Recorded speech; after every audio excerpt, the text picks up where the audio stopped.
There is more drama as the FIA gets blasted for Lewis Hamilton's treatment. Red Bull reveals title fight differences against McLaren, and Horner gives Daniel a lifeline for his future. Do consider subscribing channel. Let's get straight into the latest F1 news. Red Bull has made it very clear to Daniel Ricciardo that they want him to become an ambassador, but it was Christian Horner's tease of an F1 return for the axed Aussie which caused confusion. Intense speculation followed Ricciardo into and throughout the Singapore Grand Prix that this would be his final race with Red Bull Junior Team V-Carb, and perhaps in Formula One for good.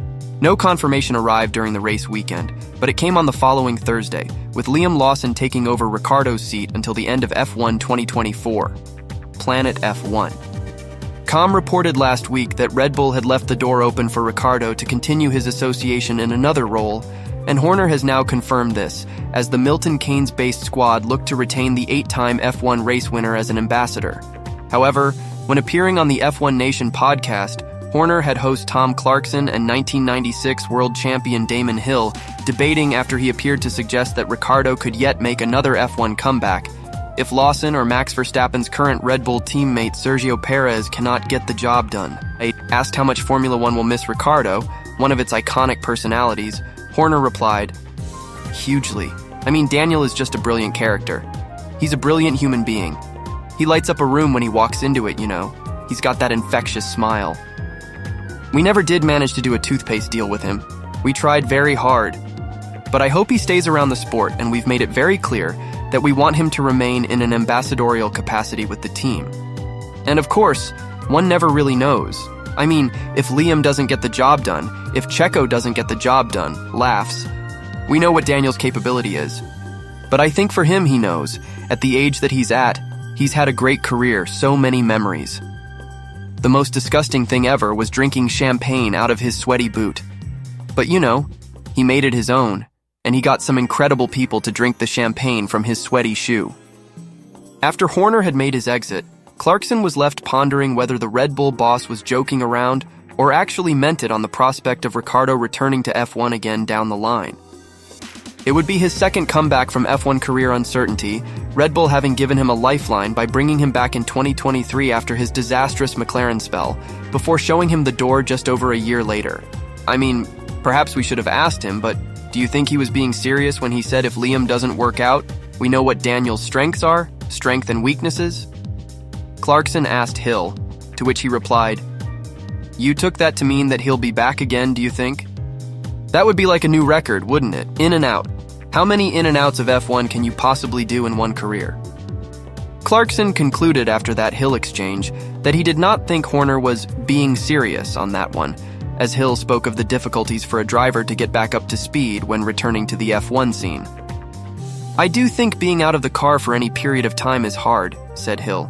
"I think we've seen drivers who've been out like Kimi Räikkönen struggle, and also Fernando Alonso. It takes a while to get back up to speed again."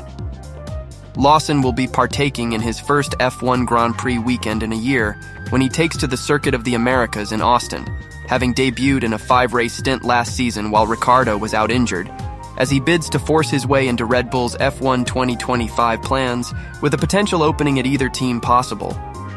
Helmut Marko believes the upcoming United States Grand Prix will give Red Bull a clearer picture of its chances of winning a title this year. Max Verstappen heads into the final 6 Grand Prix of the year with a 52-point lead over Lando Norris, while Red Bull trails McLaren by 41 points in the Constructors' Championship. While Verstappen's lead would appear unassailable by the standards of recent years, the momentum has been firmly with McLaren and Lando Norris over the past few months. Red Bull's development path with the RB20 sent the reigning world champions in the wrong direction, and the steps taken to address the handling issues have come at the cost of outright competitiveness. But while McLaren has overtaken Red Bull with 2 high-performing drivers exploiting the potential of the MCL38, Verstappen's lead remains significant enough to still be a tough challenge for Norris to overcome, even with more regular victories. Singapore was expected to be a very difficult race for Red Bull after their nightmare outing last year, but Verstappen was bested only by Norris on the streets of the Marina Bay circuit. While Norris easily had the measure of Verstappen in terms of pace, the Dutch driver was able to secure second place to minimize the damage in the standings. After difficult outings in Italy and Azerbaijan, His performance was somewhat steadying and vindicated the recent floor tweaks made to the RB20 in a bid to unlock more of the car's performance. It's a step in the right direction, but it's not enough, Red Bull advisor Helmut Marko told the Formula 1.d YouTube channel. With Norris having scampered off up the road and drivers behind showing threatening pace relative to Verstappen, Marko elaborated to reveal his happiness at Verstappen, claiming the runner-up spot. "If Norris takes 9/10 to 1 second off us per lap, then that's worlds," Marko said. And you mustn't forget, in the second stint, Charles Leclerc was also just as fast as Lando. So for us, second place was, I would almost say, like a victory, and we are delighted that it was only 7 points that Lando made up. At this point of the season, attention firmly turns towards the mathematics of the situation. Should Verstappen be able to finish second in every race, all 6 Grand Prix and the 3 sprint races, then he is world champion. Even Norris winning every race with fastest lap won't be enough. While the races are unlikely to unfold in such a straightforward fashion, Verstappen's task is to slow the rate at which Norris is closing. Regardless, second-place finishes are not how Red Bull wants to win either title, particularly if the team produces races like its nightmare Italian Grand Prix weekend. Relying only on finishing second is far too little, Marko said. Monza was more than a wake-up call. I can't remember when we've been so wrong in terms of strategy, pit stops, speed, everything. The car needs to be given a wider working window, not that the performance will change with relatively small changes, or when temperature differences of 6 or 7 degrees also cause the performance to tilt. You also need more speed and more range so that Max can attack. We know that he needs a car that bites at the front, as they say.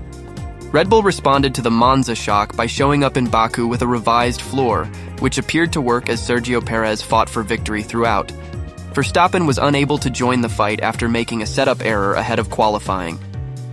Having got through the more anachronistic racetracks such as Monza, Baku, and Singapore, the next race, at the Circuit of the Americas, will take place on a track more representative of the average demands for most of the remaining circuits. It's for this reason that seeing how the recent tweaks to the car respond at COTA will give the team a clearer picture of what needs to be done to try to ensure at least one title is going to Milton Keynes this year. We worked very, very hard and gained certain insights. It wasn't a completely new underfloor, but it was new in parts, Marko explained. But I think the decisive factor will be the performance in Austin, and there will be a lot more to come.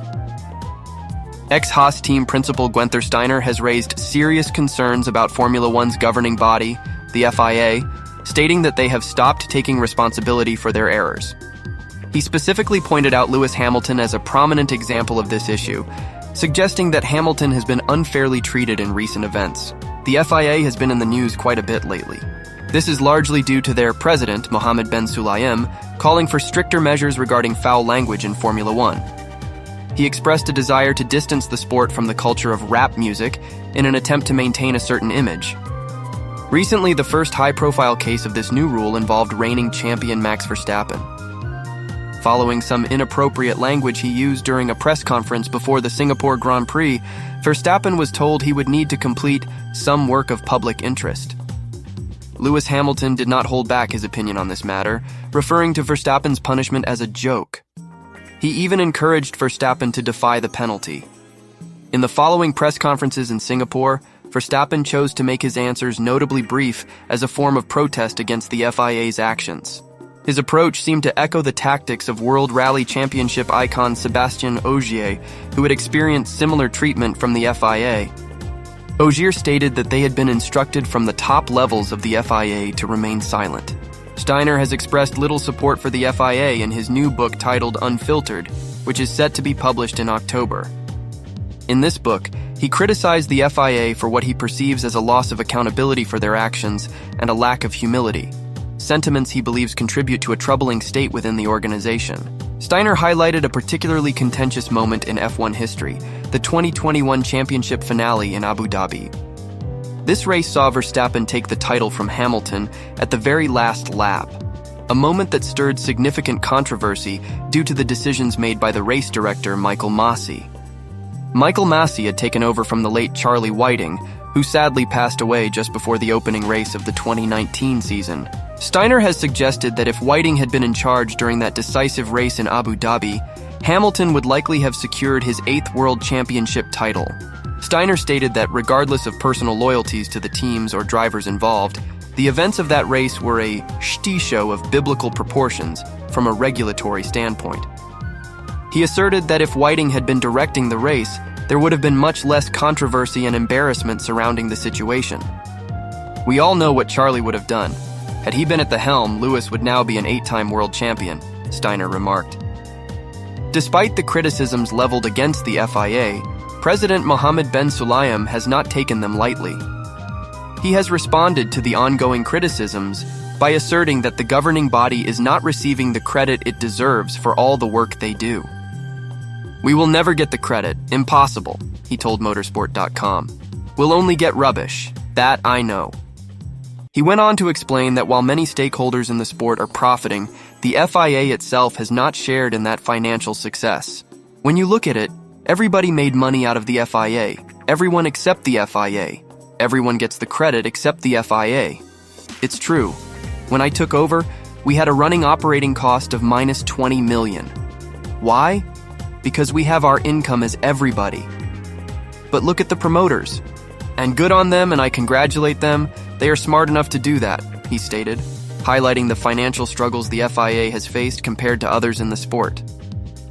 Looking ahead, Hamilton is poised to transition to Ferrari for the 2025 Formula One season as he continues his quest for that elusive 8th championship title. This achievement would position him ahead of the legendary Michael Schumacher, marking a significant milestone in F1 history. Alpine's engine employees at Viry-Châtillon have responded with dismay to the decision from Renault to halt its F1 2026 engine program. On Monday, the Renault Group confirmed its plans to pull the plug on its F1 2026 engine program and transform the manufacturing facility at Viry-Châtillon into a state-of-the-art engineering hub for the group.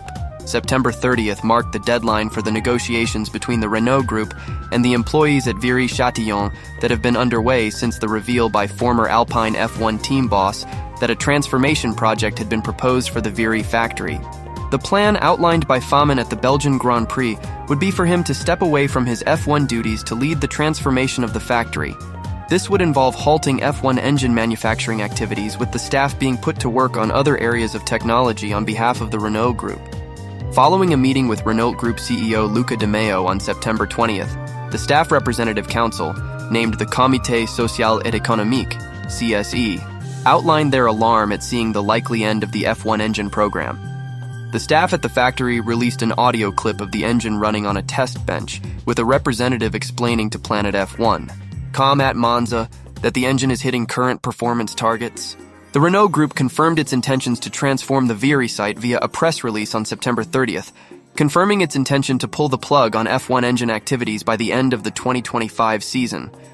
This would mean the Alpine F1 team will switch to a customer engine supply deal, with Mercedes understood to be the leading contender for 2026 and beyond.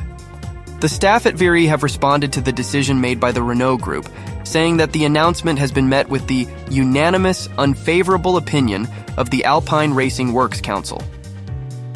All the staff representatives, representing the voice of the employees and a majority of the stakeholders, regret and deplore the decision to stop using F1 engines in 2026, read a statement issued to PlanetF1.com by the CSE. This choice has been endorsed by the Renault Group, which wishes to reduce the financial risk associated with F1, even though no serious study has been carried out to assess the impact on future sales and the prestige of the brand. The group has ruled out partnership solutions, even though they would have made it possible to meet several objectives: maintaining an F1 business, reducing development and operating costs, retaining all the skills, and the possibility of taking a RE26 engine that has already been largely developed and is promising until the 2026 season. The content, resources, and sustainability of the new projects that management wishes to bring to Viry are still largely unclear. The communicated size of the F1 monitoring unit, staff and budget, still seems too small, and calls into question Alpine's potential return as an engine manufacturer. The history of the Viry site shows that decisions to the contrary have often been taken, and demonstrates the importance to maintain highly qualified skills for the future in order to leave the door open to a return to F1 when the regulations and the shareholders' financial situation make it more attractive. The CSE also claims the project's implementation will have immediate consequences on jobs and training, saying that, on January 1st, the Viry-Châtillon site will be reduced from 500 to 334 jobs, with the end of contracts for a large number of service providers, along with the loss of around 100 indirect jobs at the main partners by the end of 2024. The end of the Concours d'Excellence Mécanique ALPINE, CMA, supported by the French Ministry of Labor, Health and Solidarity, and the Ministry of Education and Youth commitment to equal opportunities, promoting gender diversity and raising the profile of a sector of young talent. Concluding, the staff representatives for the Renault engine employees said that the end of the F1 motorization, the lack of maturity of the projects brought in, and the loss of management means there is a major risk that critical skills will leave the Viry site. Despite the turmoil of the last 2 months, the Viry team has continued to develop the power of the 2026 engine, which Alpine is losing. This contrarian decision means that Alpine is missing out on its sporting history. For all these reasons, the employee representatives on the Works Council unanimously voted against the transformation project. We call on the public authorities to defend the long-term future of jobs at the Viry-Châtillon site. PlanetF1.com understands the next step for the CSE is to try to gain political support from the French government. The statement from the CSE marks the latest drama enveloping the Alpine F1 team, which has had a year of massive personnel changes. Having parted ways with former technical director Matt Harmon earlier this season, former Renault F1 team boss Flavio Briatore was brought back into the fold as an executive advisor to CEO Luca De Meo. While Famin has stepped away from the F1 team leadership, he has been succeeded by new team boss Ali Oaks. Felipe Massa is hopeful his fight for justice against F1, the FIA and Bernie Ecclestone will conclude soon, given the extraordinary financial burden. In March, Massa and his Brazilian legal team announced it had filed a lawsuit against the sport, Motorsport's governing body, and former F1 Supremo Ecclestone, relating to Lewis Hamilton's first F1 title in 2008. They cited the fact Massa should be declared the rightful winner of a championship he lost to Hamilton by a point in light of the Crashgate saga that tainted that year's Singapore Grand Prix. Massa was leading that race when Nelson Piquet Jr. deliberately crashed his car, which triggered a sequence of events that saw then Renault teammate Fernando Alonso go on to take the checkered flag. Ferrari driver Massa was involved in a botched pit stop that culminated in him finishing 15th. Massa's case was triggered by comments made by Ecclestone last year, claiming he, along with then race director Charlie Whiting and then FIA president Max Mosley, knew during the 2008 season of Renault's race fixing, but opted to keep it quiet to protect F1 and FIA. The Brazilian law firm representing Massa, Vieira Rezende Advogados, filed its lawsuit in London's High Court seeking declarations that the FIA breached its regulations by failing to promptly investigate Nelson Piquet Jr.'s crash at the 2008 Singapore Grand Prix, and that had it acted properly, Mr. Massa would have won the Drivers' Championship that year. Damages are also being sought to compensate Massa for the fact he is not an F1 champion, but should have been acknowledged as such for the past 16 years. Speaking in an exclusive interview with Racing News 365, Massa confirmed the case has been ongoing for 4-5 months. I hope the correct thing happens for justice for something that was not part of the sport that punished me big time, said Massa. This is what we are fighting for, which I believe is correct, especially after 16 years and on hearing things which you never thought it was really like that. After that, I decided to put a big team together, professional people, divided by many different countries. They really believe it was not fair what happened for the sport, and I definitely paid. When we heard Bernie's comment last year, after that we started to put things together and we started to fight, to analyze things in the professional legal way, because it was not part of the sport.